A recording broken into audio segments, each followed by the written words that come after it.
রাধাপুর নামক গ্রামে বাণী তার পিতা সাজনের সাথে থাকত।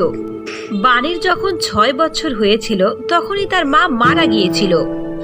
বাণীর বাবা নিজেই তাকে লালন পালন করে বড় করেছে। বাণীর বাবা গ্রামে গ্রামে চুড়ি বিক্রি করত। চুড়ি বিক্রি করে যা টাকা হতো তা দিয়ে তাদের সংসার চলতো। বাণীর বাবা প্রতিদিনের মতো আজও চুড়ি বিক্রি করতে যাচ্ছে। বাবা, আমি জানি তুমি কত কষ্ট করে চুড়িগুলো বিক্রি করো, কিন্তু এই চুড়ি এত কষ্টে বিক্রি করেও খুব বেশি টাকা তুমি পাও না। কিন্তু বাবা, আমার সমস্ত জামাই পুরনো হয়ে গেছে। যদি তুমি ফেরার পথে আমার জন্য একটি সস্তায় ফ্রক কিনে আনতে। মা, তুমি তো আমার হাতের অবস্থা জানো, কত কষ্ট করে আমি সংসার চালাই। তবুও আমি আজকে চুড়ি বিক্রি করে ফেরার পথে তোমার জন্য সুন্দর একটি ফ্রক কিনে আনবো। বাণীর বাবা সারাদিন কষ্ট করে এলাকা এলাকা ঘুরে সমস্ত চুড়ি বিক্রি করে ফেলল। সব চুড়ি বিক্রি করে বাণীর জন্য একটি সুন্দর লাল ফ্রক কিনে বাড়ি ফিরছিল। বাড়িতে ফেরার পথে বাণীর বাবাকে কিছু গুন্ডা আক্রমণ করে। গুন্ডা তার বাবার কাছ থেকে সমস্ত টাকা পয়সা কেড়ে নিয়ে তার বাবাকে পিস্তল দিয়ে গুলি করলো। এদিকে বাণী বাড়িতে বসে তার বাবার জন্য অপেক্ষা করছে। অনেক রাত হয়ে গেল। আজ বাবার আসতে এত দেরি হচ্ছে কেন? পাশের গ্রামেই তো গেছে, কিন্তু এত দেরি হবার তো কথা না। আমার খুবই ভয় করছে, নাকি আমার বাবার কোনো বিপদ হয়েছে। বাণী তার বাবার জন্য সারা রাত্রি ধরে টেনশন করছে ও অপেক্ষায় আছে। যখন সকাল হয়ে গেল তখন বাণী তার বাবার খোঁজে পার্শ্ববর্তী এলাকাতে গেল। পাশের গ্রামে গিয়ে বাণী তার বাবার লাশ পেল। তার বাবার লাশ দেখে সে খুবই জোরে জোরে কান্না করতে লাগলো। বাবা, বাবা, তোমার কি হয়েছে? কেন তুমি মারা গেলে? তোমার কি হলো? এই এলাকার মানুষ কতটা নির্দয়, আমার বাবাকে জানে মেরে ফেলেছে। বাবা, তুমি আমাকে ছেড়ে কেন গেলে বাবা? বাণী অনেকক্ষণ ধরে অঝরে কেঁদে যাচ্ছিল। আশেপাশের মানুষ তাকে বোঝানোর অনেক চেষ্টা করলো। অনেকক্ষণ পরে বাণী নিজেকে সামলে নিল। এরপরে বাণী তার বাবাকে কবরস্থ করলো। বাড়িতে একা একা বসে বাণী খুবই চিন্তা করছে। তার মন খুবই খারাপ। বাড়িতে আয় রোজগার করার মতো আর কেউ নেই। বাড়িতে যা কিছু ছিল খাবার সবই শেষ হয়ে গেছে। আজ 2 দিন হলো বাণী শুধু পানি খেয়ে আছে। আর কতদিন না খেয়ে এরকম ভাবে বাড়িতে পড়ে থাকবো? মনে হচ্ছে বাবার মতো আমাকেও চুড়ি বিক্রি করতে হবে। চুড়ি বিক্রি করে ঘরের জিনিসপত্র, খাবার দাবার কিনতে হবে। হ্যাঁ, এটাই করতে হবে আমাকে। বাণী বাড়িতে থাকা অবশিষ্ট চুড়ি ঝুড়ির ভেতরে নিয়ে গেল বিক্রি করতে। বাণী এক রাস্তার কিনারে গিয়ে গাছের নিচে বসলো চুড়ি বিক্রি করার জন্য আর হাঁক ছাড়তে লাগলো। কিন্তু কেই তার চুড়ি কিনতে আসলো না। এজন্য বাণী তার চুড়ির ঝুড়ি মাথায় নিয়ে একটি মেয়ের কাছে গেল। দেখুন আপু, কত সুন্দর ফেন্সি ও চকমকে চুড়ি, মাত্র 40 টাকা ডর্জন। কিনুন না দয়া করে। এই গরিব মেয়ে, তোর গা থেকে তো দুর্গন্ধ বের হচ্ছে, সর এখান থেকে। এই যে লোকাল চুড়ি বিক্রি করনে আল্লাহ মেয়ে, শোনো, আমি ব্র্যান্ডের ভালো চুড়ি ছাড়া ক্রয় করি না। কোত্থেকে যে জোটে এসব, সর এখান থেকে। এসব বলে অহংকারী মেয়েটি বাণীকে তার কাছ থেকে তেড়ে দিল। 2 দিন হচ্ছে বাণী কিচ্ছু খায়নি। তার পেটে প্রচন্ড ক্ষুধা। বাণী একটি মেয়েকে দেখলো একটি কুকুরকে বিস্কুট খেতে দিচ্ছে। এদিকে বাণী নিজে নিজেই বলতে লাগলো, আরে, আমার চেয়ে দেখছি কুত্তার ভাগ্যটাই অনেক ভালো। মানুষ কুকুরকে খাবার দিয়ে যাচ্ছে, আর আমি তো 2 দিন থেকে কিচ্ছু খাইনি। আচ্ছা ঠিক আছে, আমি এই কুকুরের বিস্কুটটা খেয়ে ফেলবো। যখন বাণী ওই কুকুরকে দেওয়া বিস্কুট খাবার জন্য পা বাড়ালো, হঠাৎ তখনই 2 জন মেয়ে এসে বাণীকে ওই তার চুড়ি সম্পর্কে জিজ্ঞেস করলো। আপু, আমার চুড়ি 40 টাকা দর্জন। তোমার চুড়ি খুবই সুন্দর, কিন্তু দামটা একটু বেশি। যদি 40 টাকায় 2 দর্জন দাও তাহলে দাও, নইলে তোমার চুড়ি তোমার কাছেই রেখে দাও।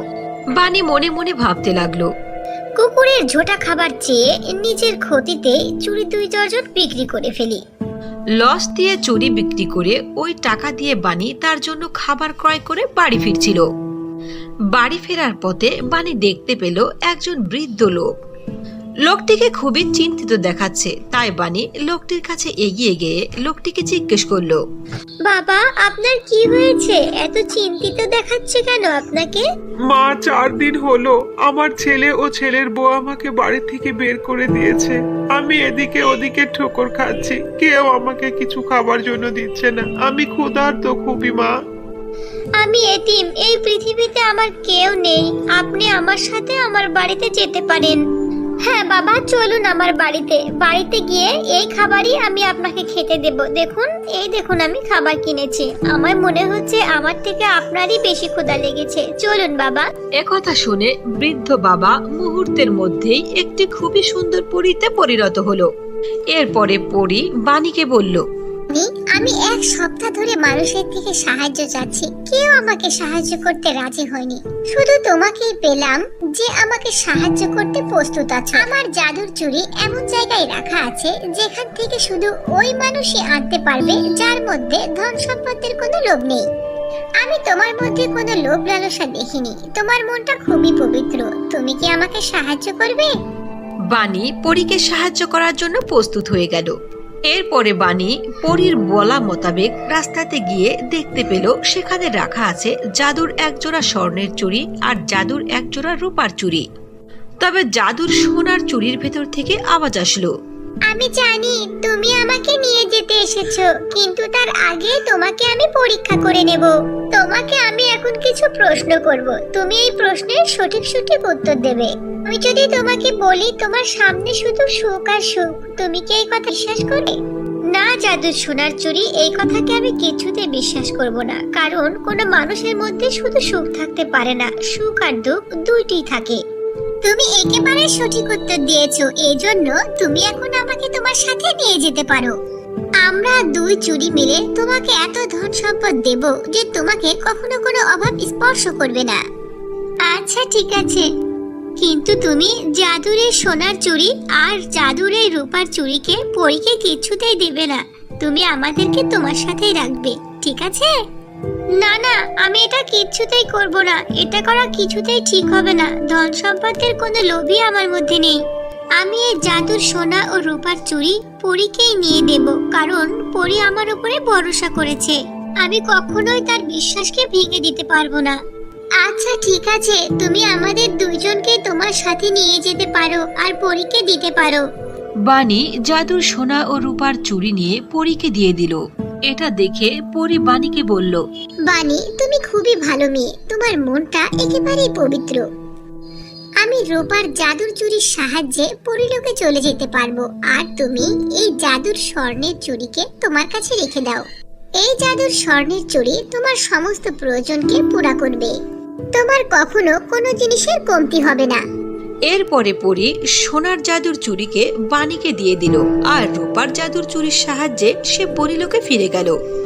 এরপর বাণী ওই জাদুর চুরির সাহায্যে তার ঝুড়ির সমস্ত চুড়িকে স্বর্ণের বানিয়ে দিল আর তার সমস্ত চুড়ি স্বর্ণের দামে বিক্রি করে অনেক টাকা পেল। সে টাকা দিয়ে বাণী আলিশান একটি বাড়ি দিল, সাথে সাথে অনেক বড় একটি রেস্টুরেন্টও খুলে ফেললো। এরপর থেকে বাণী হাসি খুশিতে তার জীবন পার করতে লাগলো। রামপুর নামক একটি গ্রামে মায়া নামের একটি মেয়ে তার মায়ের সঙ্গে বসবাস করত। মায়া ছিল শান্ত এবং সুশীল স্বভাবের একটি মেয়ে। মায়া প্রত্যেক জায়গায় প্রত্যেক কম্পিটিশনে ফার্স্ট হতো। তার মধ্যে শুধু একটাই কমতি ছিল যে তার মাথায় চুল অনেক ছোট ছোট ছিল, যার কারণে তার সকল বান্ধবীরা তাকে নিয়ে মজা করত। একদিন স্কুলে টিফিনের সময় সকল বাচ্চারা মাঠে খেলা করছিল।